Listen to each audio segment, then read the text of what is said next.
So there's this girl that you're interested in, and Valentine's Day is coming up. He's going to tell you what to do about that. I'm Nora, and I'm from the Pacific Northwest. Let's talk about that.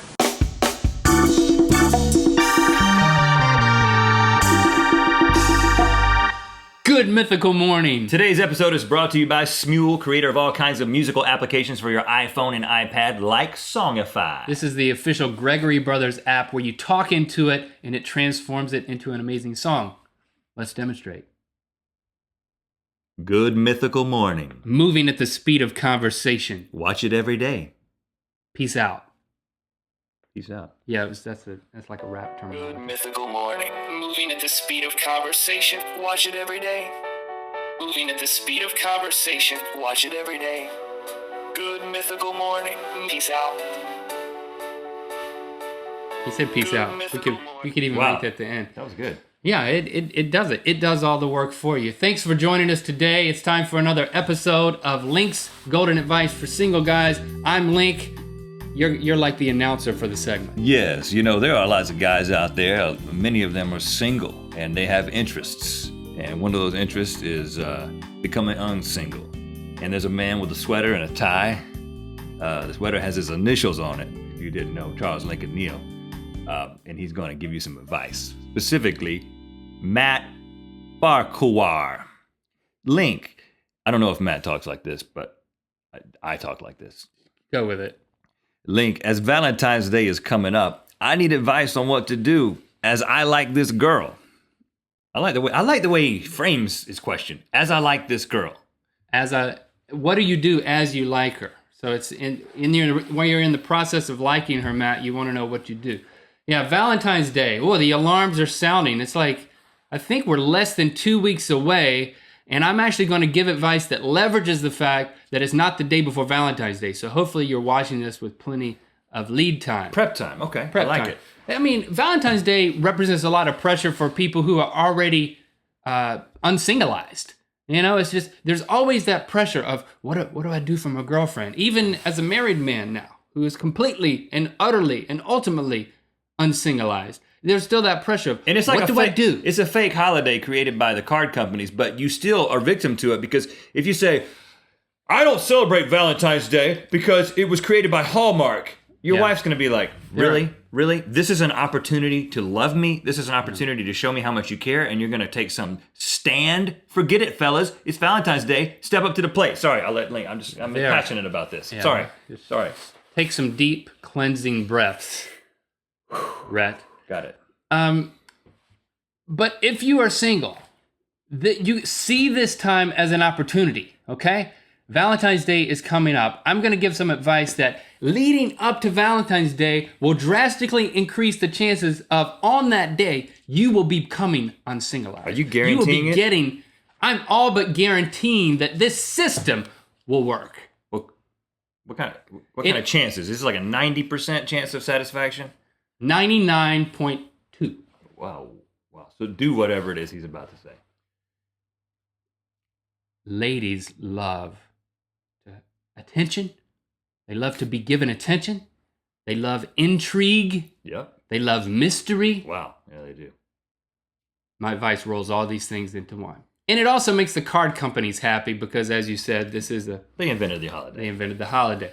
Okay, step one, go to your local department store, Walmart, Target, what have you, drugstore, it doesn't matter. They all are inundating you with these Valentine's cards. I want you to go to the section for elementary kids, okay? The ones where you can buy like 32 cards. Comic book characters. Yeah, like little cards that they don't open. They're just like a little flashcard type of thing, and you're supposed to give one to every person in your class. Yeah, like you put to and from on it. Now, I'm assuming that you're not in elementary school. I'm assuming that you're probably not even in middle school, because you should remain single through middle school, absolutely. Probably through high school. But this is for high school on into college and then the rest of your life, you single guys, okay?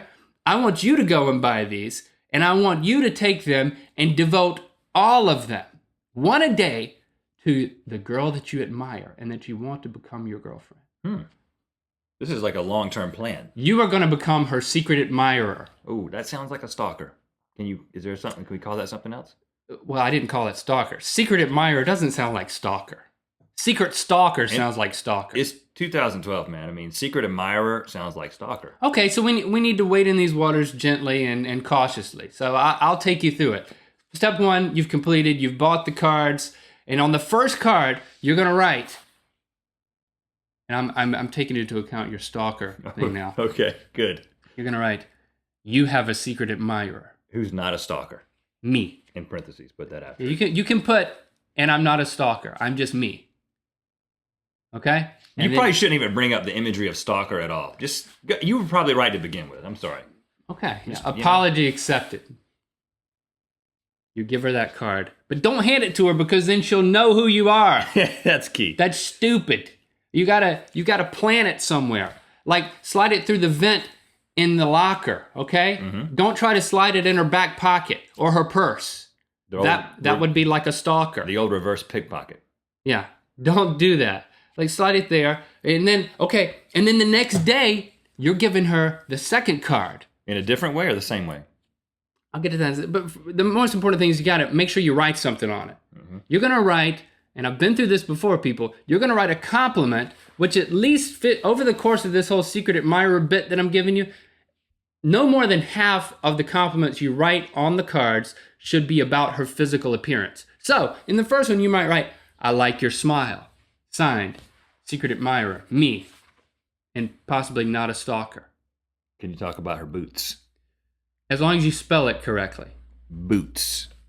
And you boots pronounce with it. a T. I like your boots. But for every compliment you give like that, you need to give a compliment that's not related to physical appearance. Like, I like the patch on your book bag. Yes, I'm going back to that. It's good advice. Don't forget it. Or even things like, you're intelligent, or, I love your view, depending on how well you know the girl, like some specific things that you know about her. Or I saw your article in the paper. Ooh, that's good. Even if she doesn't have one. Yeah. It's just like you believe that she has the ability to write an article in a paper. You should have an article in the paper. Yeah. And if you do, I read it and I loved it. You can say all of those things. So each day you're giving her just a little compliment, Okay? But you're not giving it to her yourself. You're giving it to her by letting her find it somewhere, or windshield wiper. Yeah, you could do that one day. Put it under there. She's going to think that it's an advertisement for a car wash. Or a parking ticket. But that's okay. Another good thing you can do is that you can give it to an intermediary, somebody who can then give it to her. That's key. The key point to this is, ideally you choose somebody who doesn't know you, so then if she asks, who gave this to you to give to me, they may be able to describe your physical appearance, which you should disguise yourself. But they won't be able to say, oh, I know who it is, but I can't tell you, because they'll end up telling. And also pick a girl, because if you pick a guy to give the card, he'll probably take credit for it. Little side piece of advice, if a guy comes up to you and says, hey, I'm Tammy's secret admirer, can you give her this card? What this dude's going to do is he's going to give Tammy the card, and he's going to say that it's from him. So only give it to... Or he's going to tell the whole school, and your plan will be foiled. Yeah, because he's your competition. Give it to another girl who is not in her circle of friends, or maybe somebody on campus who doesn't know you or her. The intrigue factor goes up through the roof. As you get closer to Valentine's Day, you want to start saying things like, I'd love to have a date. Really? Yeah, I think you got to seal the deal. The whole point is to meet her in person. I feel like that's too much pressure. The date terminology. I would like to meet you somewhere. It was a little bit softer. Well, no, you're kind of planting a seed. It's just like, I look forward to going out on a date. I don't think you should be ashamed of the word date. But then when it gets to the end, you say, let's meet at 4 p.m. on this day, probably Valentine's Day, depending on your schedule, and because it falls on a Tuesday this year. And pick a place that's not like, it's not like a really nice restaurant. Pick like a coffee shop or an ice cream parlor. And you can also say, hey, if you'd feel more comfortable bringing a friend, you can also bring a friend. That'll put her at ease a little bit, because girls, they like to do everything with a friend. And then if she's not really into you, then there's a friend there who might be more into you. So you've got 2 shots at becoming unsingleized. But don't put that in a card. Bring a friend just in case I don't like you. That's what the last card should say? It says, bring a friend if that makes you more comfortable. Oh. But what you're thinking is, she might like me. Subtext. Right. I think this could work. I don't know if it has a 99.2% chance of being successful. Women love to be pursued over time, and that intrigue is gonna, it's gonna be. They're going to show up, and if she's so scared that she doesn't show up at the ice cream parlor, then you know what? You're just eating ice cream. I'm cool. I'm just a guy eating ice cream. It's Valentine's Day. So what? Can a guy eat ice cream on Valentine's Day? Hey, that's all I'm doing. I just wonder, could this be like a potential alternative to your plan in case the dating thing is a little too much for people?